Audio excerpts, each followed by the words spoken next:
नमस्कार मित्रों, vision learning point के यूट्यूब चैनल पर आपका हार्दिक स्वागत और अभिनंदन है।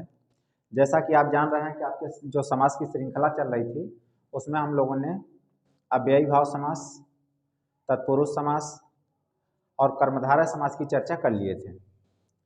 आज अब हम लोग की उसी श्रृंखला के अंतर्गत आज जो अगला हमारा समास है वो हम लोग बात करते हैं, द्विगु समास की बात करते हैं। तो आइए चलिए हम लोग द्विगु समास की बात कर लेते हैं। इसके एक विस्तारित व्याख्या के साथ जो है देख लेते हैं कि क्या होता है द्विगु समास। तो चलिए मित्रों, आज हम देखते हैं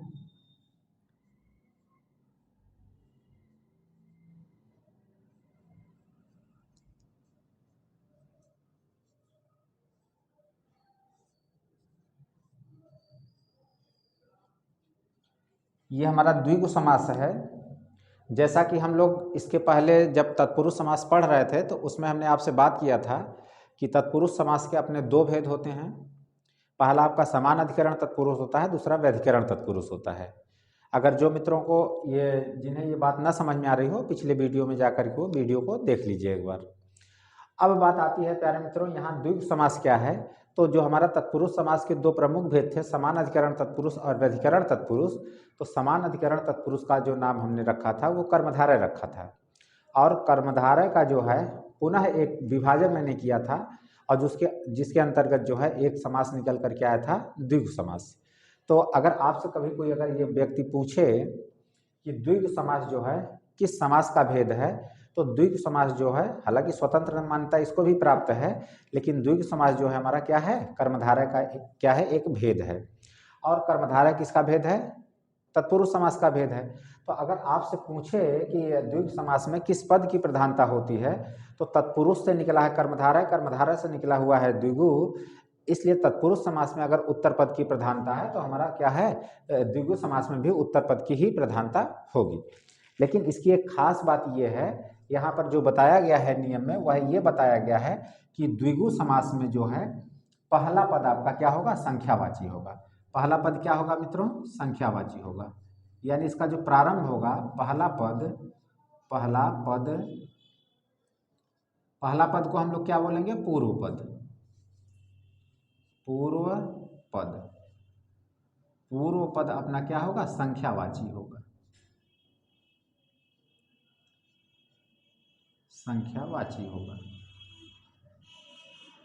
अगर पूर्व पद संख्यावाची है और उत्तर पद संज्ञावाची है, उत्तर पद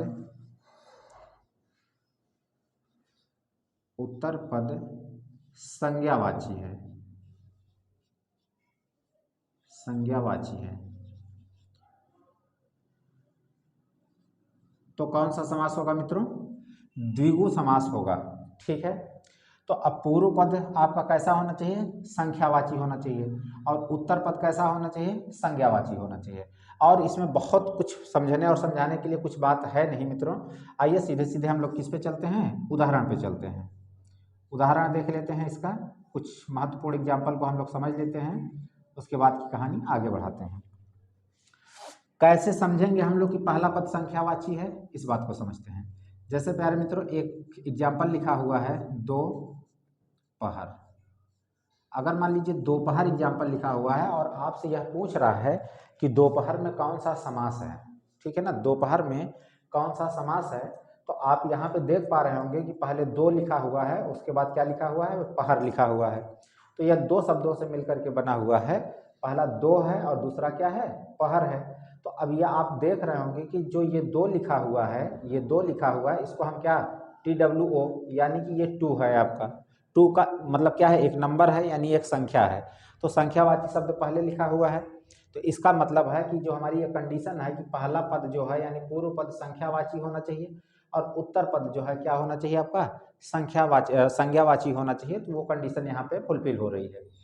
तो ये जो है हमारा दो और ये क्या है, पहर है। तो यानी कि यहाँ पर हम अगर देखेंगे ध्यान से, तो दो का मतलब होता है 2 और पहर का मतलब होता है, आप जान रहे होंगे कि पहर भी एक समय का क्या है, पैमाना है। और आपको यह बात जानना चाहिए कि एक पहर में जो है, एक पहर में ये कितने घंटे होते हैं, 3 घंटे होते हैं। तो ये हमारे पहर की जो शुरुआत होती है वो सुबह 6 बजे से होती है, यानी 6 AM से हमारी क्या होती है, पहर की शुरुआत होती है। तो अगर 3 घंटे का एक पहर हो रहा है तो एक पहर बीतने तक ये हो जाएगा 9 AM। ठीक है, 9 AM हो जाएगा, यानी 6 बजे से लेकर के 9 बजे तक 3 घंटे हमारा जब बीत चुका है तो यहाँ पर क्या हो गया है, एक पहर बीत चुका है। और जैसे 9 बजे से आगे की कहानी बढ़ती है, जैसे हम 12 बजे आते हैं, हालांकि 12 बजे हम 12 जैसे बजता है, 12 के पहले तक तो AM रहता है, 12 जैसे बजता है उसके तुरंत 1 सेकेंड या 1 पल्स बाद जो है क्या शुरू हो जाता है, PM शुरू हो जाता है। तो हम 12 तक अगर पहुंचते हैं तो फिर 3 घंटे का समय हमने यहाँ पे क्या कर लिया है, बिता लिया है। तो कुल मिलाकर के एक पहर यहाँ बीता है और एक पहर यहाँ बीता है। तो 6 बजे से 9 बजे तक एक पहर, 9 बजे से 12 बजे तक एक पहर। जैसे 12 बजने को होता है और हम लोग आसमान में देखते हैं और बोलते हैं क्या हो गया है, दोपहर हो गया है। तो आसमान को देख करके दोपहर नहीं होता मित्रों, बल्कि हमारा समय क्या है, 3-3-6 घंटे का बीत चुका है, इसलिए हमारा क्या हो जाता है, दोपहर हो जाता है। इसका मतलब होता है क्या, 12 घंटे में 4 पहर होते हैं और 24 घंटे में कितने पहर होते हैं, 8 पहर होते हैं। ये बात आपको जानना चाहिए। तो यानी पहला पद आपका क्या है, संख्यावाची है, और दूसरा पद क्या है, संज्ञावाची है। इसलिए यहाँ पर कौन सा समास हो जाएगा, आपका द्विगु समास हो जाएगा। चलिए इसी तरह से कुछ और एग्जाम्पल हम लेते हैं। जैसे मान लीजिए कि अगर मित्रों यहाँ पे दे दिया जाए चतुर्भुज, अगर मान लेते हैं हम यहाँ पे लिख देते हैं चतुर्भुज, यानी कि 4 भुजाएं। चतुर्भुज का मतलब क्या है, 4 भुजाएं, यानी 4 भुजाओं का जो है हमारा क्या है, एक समूह है। यहाँ पे चतुर्भुज में कौन सा समास हो जाएगा, चतुर का मतलब यहाँ पे आप देख रहे होंगे ये चतुः लिखा हुआ है और ये विसर्ग जो है यहाँ पे ये र बन चुका है। तो चतुर्भुज में कौन सा समास हो जाएगा आपका, 4 भुजाएं। अगर हम ऐसा इसका विग्रह पद बनाते हैं तो चतुर्भुज में क्या इसका विग्रह पद बनेगा, 4 भुजाएं। यानी चतुर्भुज का मतलब होता है 4 भुजाएं। तो इसका मतलब इसमें भी आपका क्या हो जाएगा, द्विगु समास हो जाएगा। अगर इसी तरह की मैं बात करता हूँ त्रिलोक, ठीक है ना, अगर हम बात करते हैं त्रिलोक, तो आप ध्यान से समझ पा रहे हैं इसको कि त्रिलोक का मतलब होता है, त्रि का मतलब होता है ट्राई मतलब 3 होता है, और लोक का मतलब होता है संसार, यानी कि तीनों लोक की हम बात कर रहे हैं। तो यहाँ पे भी क्या है, तीनों लोकों का जो है समाहार दिखाई दे रहा है, यानी कि यहाँ पे भी कौन सा समास हो जाएगा, द्विगु समास हो जाएगा। इसी प्रकार से अगर मैं बात करता हूँ आपसे चौराहा, कौन सी बात करता हूँ, चौराहा, तो चौराहा में भी जहाँ 4 राहों का समूह होता है वहाँ पर क्या होता है, द्विगु समास हो जाएगा। यहाँ पे भी पहला पद आपका क्या है, संख्यावाची है।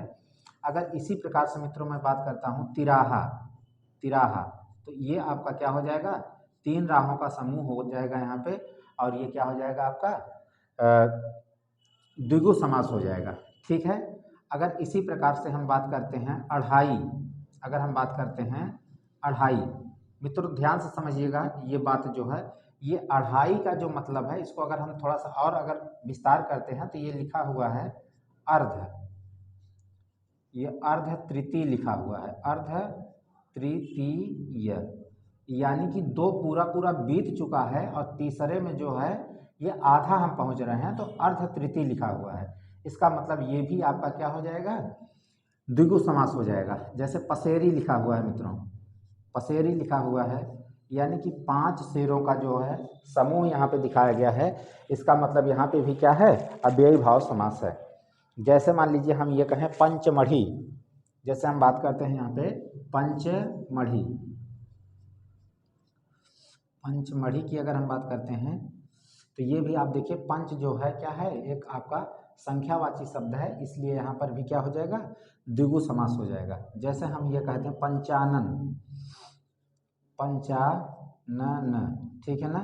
अब यहाँ पे इस बात से परेशान आपको नहीं होना है कि पंचानन तो जो है बहुव्रीहि समास में चला जाता है, लेकिन अगर बहुव्रीहि की स्थिति नहीं बन रही है, यानी विकल्प में बहुव्रीहि नहीं दिया हुआ है, तो पंचानन दशानन जो भी हैं अगर बहुव्रीहि नहीं दिया हुआ है तो वो किस में चले आएंगे, द्विगु समास में चले आएंगे।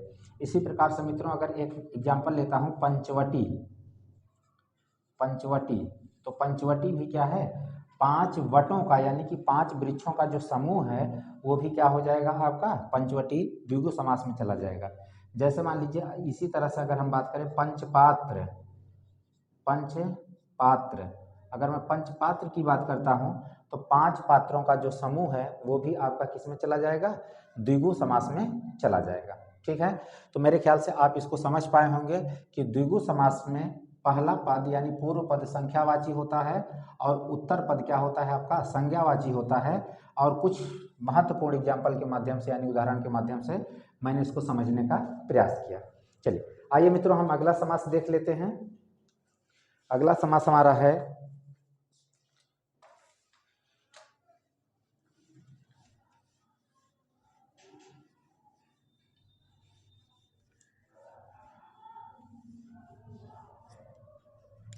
अगला समास हमारा बहुब्रीहि समास। बहुब्रीहि समास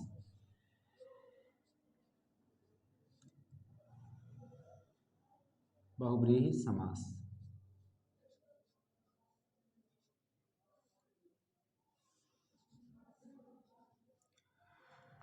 ये हमारा अगला समास है।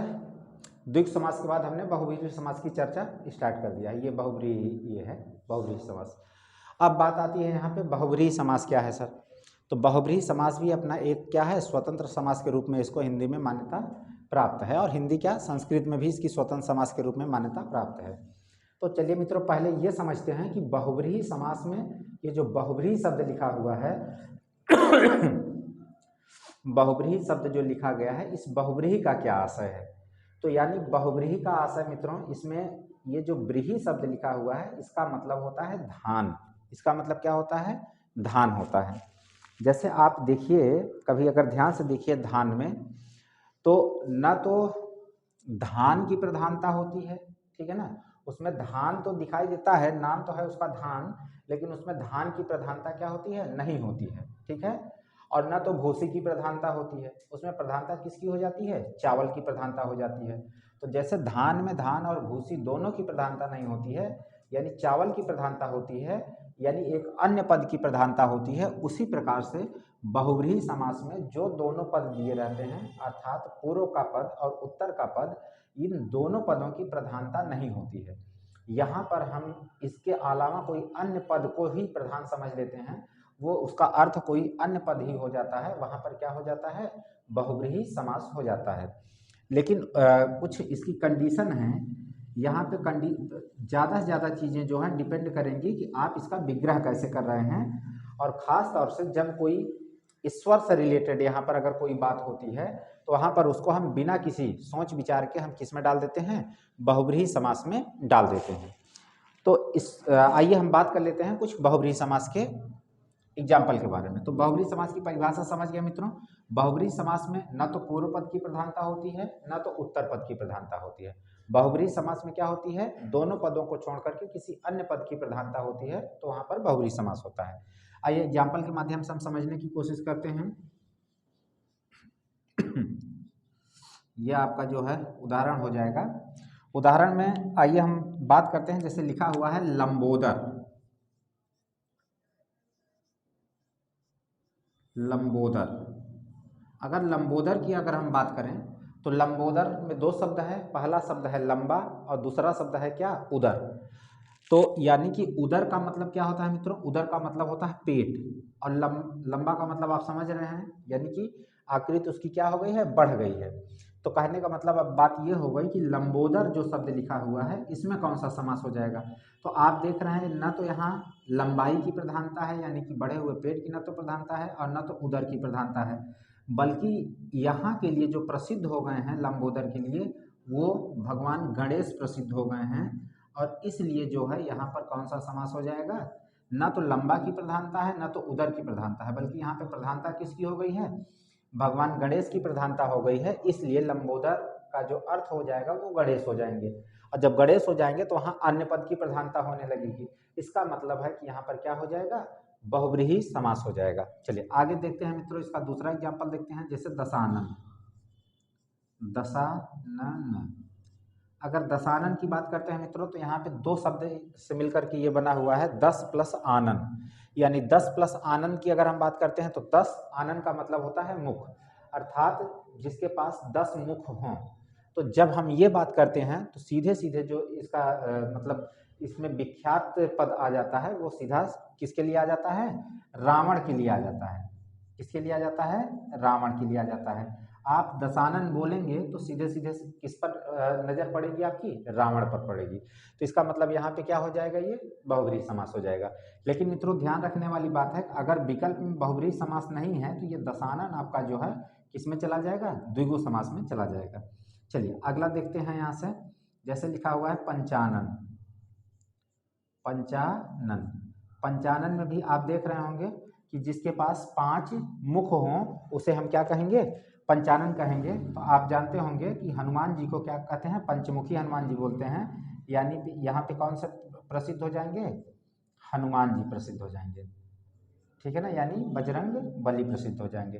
तो आप देख पा रहे हैं यहाँ पे कि जो चीज़ें यहाँ पद में लिखी गई हैं वो प्रसिद्ध ना होकर के कोई दूसरी चीज़ प्रसिद्ध हो जा रही है, इसलिए वहाँ पर कौन सा समास हो जाएगा, बहुब्रीहि समास हो जाएगा। जैसे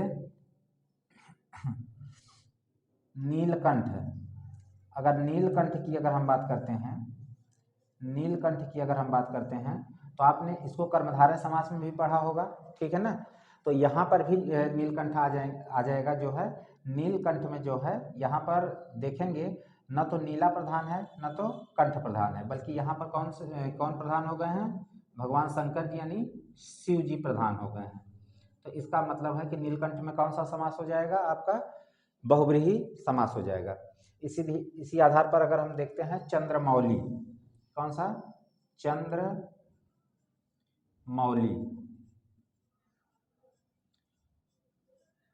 चंद्रमौली यानी कि मौली का मतलब यहाँ क्या है मित्रों, मौली का मतलब होता है मस्तक, यानी चंद्रमा मस्तक पर हैं जिसके, तो वो भी कौन प्रसिद्ध हो जाएंगे, शंकर जी प्रसिद्ध हो जाएंगे, शंकर जी प्रसिद्ध हो जाएंगे। ठीक है, बात हो गई यहाँ पे। चलिए जैसे चंद्रशेखर लिखा हुआ है, चंद्रशेखर, चंद्रशेखर में जो है आप देख पा रहे होंगे कि चंद्रमा है शिखर पर जिसके, अर्थात भगवान शंकर जी। तो यहाँ पे भी भगवान शंकर जी क्या हो जाएंगे, प्रसिद्ध हो जाएंगे। इसी प्रकार अगर हम बात करते हैं पीताम्बर की, अगर हम बात करें पीताम्बर, पीताम्बर यानी पीला है वस्त्र जिसका, अर्थात भगवान विष्णु प्रसिद्ध हो जाएंगे। यहाँ पे कौन प्रसिद्ध हो जाएंगे, भगवान विष्णु प्रसिद्ध हो जाएंगे। इसका मतलब यहाँ पर कौन सा समास हो जाएगा, आपका बहुब्रीहि समास हो जाएगा। ठीक है, तो इसी प्रकार से ढेर सारे एग्जाम्पल के माध्यम से मित्रों हम समझ सकते हैं कि यहाँ पर बहुब्रीहि समास की क्या विशेषता होती है। यहाँ पर जो पद दिए रहते हैं उन पद में पूर्व पद और उत्तर पद दोनों पदों की प्रधानता न होकर के बल्कि एक अन्य पद की प्रधानता होने लगती है, इसलिए वहाँ पर क्या हो जाता है, बहुब्रीहि समास हो जाता है। चलिए आइए देख लेते हैं एक आध एग्जाम्पल और। जैसे यहाँ पे लिखा हुआ है महावीर, महावीर, तो महावीर जो शब्द लिखा हुआ है यहाँ पे महा एक शब्द है, वीर एक शब्द है, तो दोनों पदों की प्रधानता ना होकर के बल्कि यहाँ पे कौन से पद की प्रधानता हो गई है, हनुमान जी के, ठीक है ना, हनुमान की, यानी हनुमान जी यहाँ क्या हो गए हैं, प्रसिद्ध हो गए हैं। तो ये मित्रों हमारा जो है बहुब्रीहि समास रहा है। आइए चलिए इसी के क्रम में जो है हम लोग बात को समझ लेते हैं कि द्वंद्व समास क्या होता है, और द्वंद्व समास की प्रक्रिया जैसे ही हमारी समाप्त होगी वैसे हमारा समास का प्रकरण क्या हो जाएगा, संपन्न हो जाएगा। तो आइए हम द्वंद्व समास की चर्चा करते हैं।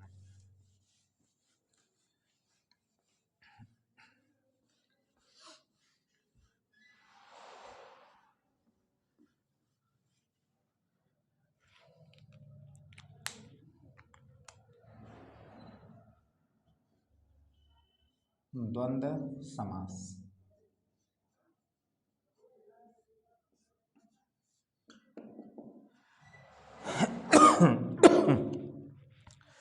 द्वंद्व समास मित्रों आप देख रहे होंगे, सबसे पहले द्वंद्व समास को वर्तनी के ही दृष्टिकोण से आप समझ लीजिए।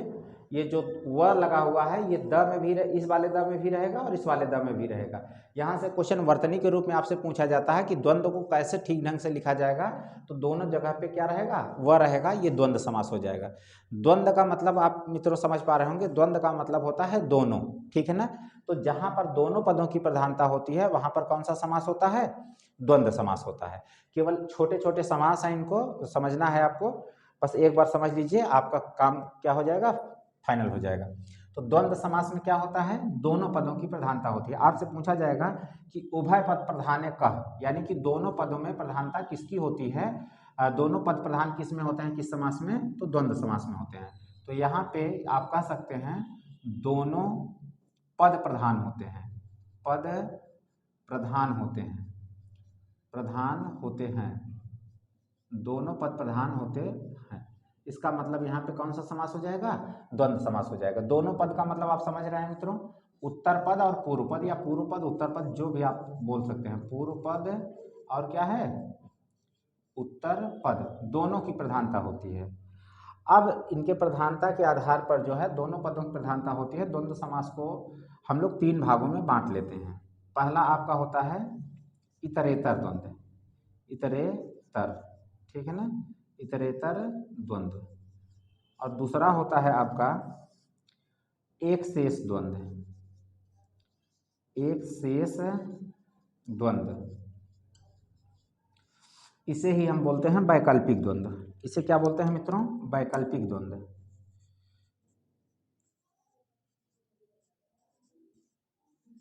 वैकल्पिक द्वंद्व बोलते हैं, ठीक है ना।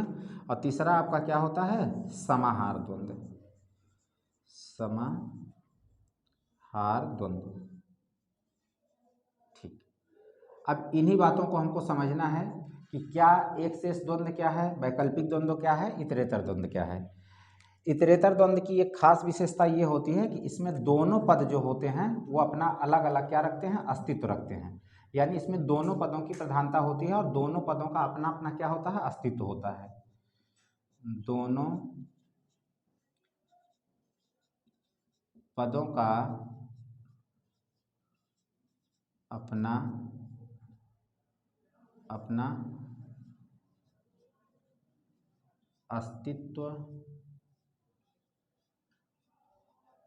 होता है। यहाँ की एक खास बात हम समझेंगे, यहाँ पर जो शब्द आएंगे वो सामान्यतः एक दूसरे के विलोम शब्द आते हैं, ठीक है ना। कैसे शब्द आते हैं? विलोम शब्द आते हैं, विलोम शब्द,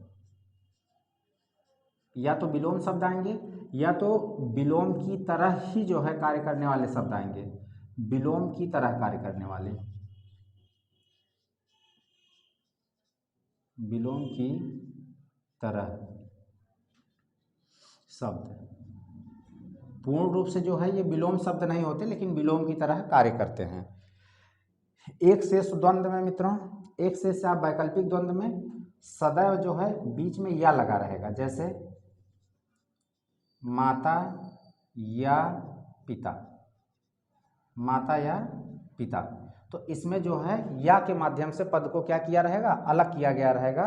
तो जैसे माता या पिता करें, भाई या बहन कहें, भाई या बहन, ठीक है ना। तो अब आप देख पा रहे होंगे कि यहाँ इसका भी एग्जाम्पल लिख लेते हैं, फिर आपको समझा देते हैं। समाहार द्वंद्व का मतलब होता है मित्रों, इसमें पूरा एक सेंटेंस लिखा रहेगा और सेंटेंस के नीचे अंडरलाइन किया रहेगा। ये अपने अंदर अन्य अर्थों को भी क्या किया रहता है? समाहित किया रहता है। इसमें जो है सार्थक और निरर्थक शब्दों का सामान्यतः प्रयोग किया जाता है। जैसे हम ये कह दें,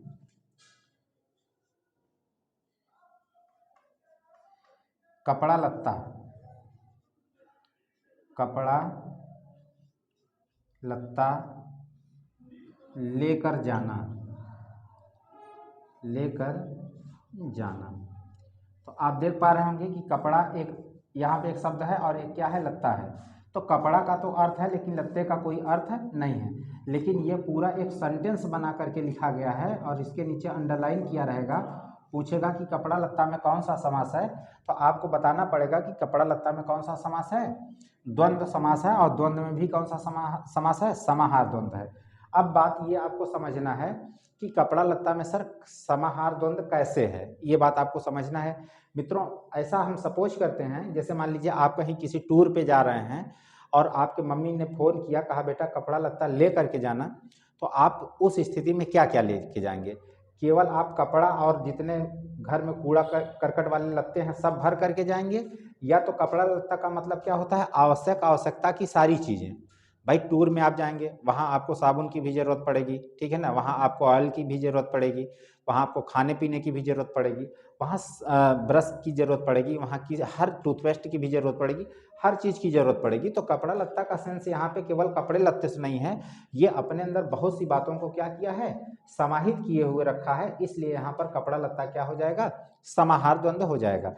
तो यहाँ पर आप ध्यान से देखिए इस बात को कि यहाँ पर जब भी ये सेंटेंस देगा, ये पूरा एक वाक्य देगा और उस वाक्य के नीचे क्या अंडरलाइन किया रहेगा, उस अंडरलाइन में आपको क्या करना बताना पड़ेगा, समास बताना पड़ेगा। तो जब भी कोई शब्द आपको एक सेंटेंस में दिया रहे और उस सेंटेंस में किसी एक शब्द के नीचे, एक या दो शब्द के नीचे अंडरलाइन किया गया रहे, तो वहां पर कौन सा समास होता है, समाहार द्वंद्व होता है। जैसे मान लीजिए कि अगर हम और बात करते हैं, जैसे अगर कोई एक आपका मित्र है, वो आपसे मिले और कहे कि मित्र क्या हो रहा है, तो आपने कहा दाल रोटी चल रही है। तो दाल रोटी चल रही है, चल रही है। तो दाल रोटी चल रही है, इसका ये मतलब नहीं है कि हम 24 घंटे केवल दाल और रोटी ही खा रहे हैं। दाल रोटी चलने का मतलब है कि हमारी भी जिंदगी क्या है, सुलभ ढंग से क्या हो रही है, चल रही है। तो सुलभ ढंग से चलने का मतलब है कि मैंने भी अपना एक घर बनवा लिया है, मकान बनवा लिया है, मेरे पास भी गाड़ी है, मेरे पास भी 4 व्हीलर है, मेरे पास भी बाल बच्चे हैं। इस तरह से जो है दाल रोटी चलने का मतलब वो अपने अंदर ढेर सारे अर्थों को क्या किया है, अपने अंदर समाहित किए हुए है। इसलिए यहाँ पर क्या हो जाएगी आपकी आपका समाहार द्वंद्व हो जाएगा। और एक शेष द्वंद्व में मित्रों क्या होता है, जैसे यहाँ पर या शब्द लगा रहेगा, हालांकि थोड़ा सा इसको हम संस्कृत से अगर रिलेट करें तो यहाँ पर जो दो शब्द रहते हैं उसमें केवल एक ही शब्द शेष बचता है। जैसे माता या पिता को हम इसको बोल सकते हैं क्या, पितरौ बोल सकते हैं। क्या बोल सकते हैं, पितरौ बोल सकते हैं। तो यहाँ पर जिस तरह से जैसे चटका या चटकी को हम चटकौ बोल सकते हैं, ठीक है ना, भगनी और भाई को हम क्या बोल सकते हैं, भातरौ बोल सकते हैं। उसी प्रकार से यहाँ पर जो है संस्कृत में द्विवचन लगा करके बना लिया जाता है। लेकिन यहाँ पे हमको ये बात समझने की जरूरत नहीं है। यहाँ पे केवल इतनी सी बात है कि माता या पिता, ये यहाँ पे हैं तो दो, लेकिन या के माध्यम से क्या कर दिया गया है, एक को हटा दिया गया है, एक ही को क्या किया गया है, शामिल किया गया है। इसका मतलब एक ही शेष रह गया है मेरे पास, तो इसका मतलब क्या हो जाएगा, यहाँ पर एक शेष द्वंद्व हो जाएगा। और यहाँ पर दोनों पद अपना अलग अलग यानी अपना अपना अस्तित्व रखते हैं, यानी विलोम शब्द भी यहाँ पे प्रयोग होते हैं और विलोम की तरह भी शब्द प्रयोग होते हैं। तो इसका एग्जाम्पल हम लोग समझ लेते हैं। विलोम शब्द का मतलब क्या होता है, जैसे यहाँ पे अगर हम कह दें आकाश पाताल, आकाश पाताल, ठीक है ना, पाताल। अब यहाँ पे आप एक समझिएगा कि एक परिभाषा होती है द्वंद्व समास की, च अर्थे द्वंद्व है, यानी और के अर्थ में जो होता है वो हमेशा क्या होता है, द्वंद्व समास होता है। तो वो द्वंद्व समास जो है यहीं पर क्या होता है, लागू होता है। तो इसको जब हम इसका बनाएंगे, विग्रह बनाएंगे, तो हम बोलेंगे आकाश और पाताल, ठीक है ना। जैसे हम यहाँ पे बना दें सूर्य चंद्रमा, क्या बना दें, सूर्य चंद्रमा बना दें, सूर्य चंद्रमा। तो यहाँ पर क्या हो जाएगा, सूर्य और चंद्रमा हो जाएगा।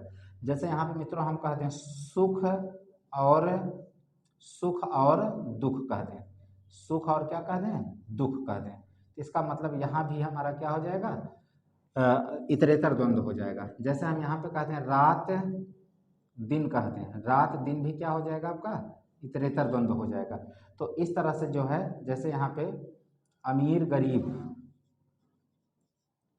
अमीर और गरीब, ठीक है ना, अमीर और गरीब, यहाँ पर भी आपका क्या हो जाएगा, द्वंद्व, ये आपका इतरेतर द्वंद्व हो जाएगा। तो आप इतने एग्जाम्पल के माध्यम से मित्रों समझ रहे होंगे कि ये आपका क्या है, द्वंद्व समास की क्या कंडीशन होती है। उस द्वंद्व समास को हमने क्या कर लिया है, समाप्त कर लिया है। तो आज की क्लास में हमारा जो ये समास का प्रकरण चल रहा था मित्रों, वो हम लोगों ने क्या कर लिया है, संपन्न कर लिया है। और हम लोग मिलते हैं अगले टॉपिक के साथ। जो है अगला टॉपिक आप लोग को जो पढ़ना होगा कमेंट बॉक्स में बता दीजिएगा, वो टॉपिक क्या कर देंगे, हम स्टार्ट कर लेंगे, ठीक है।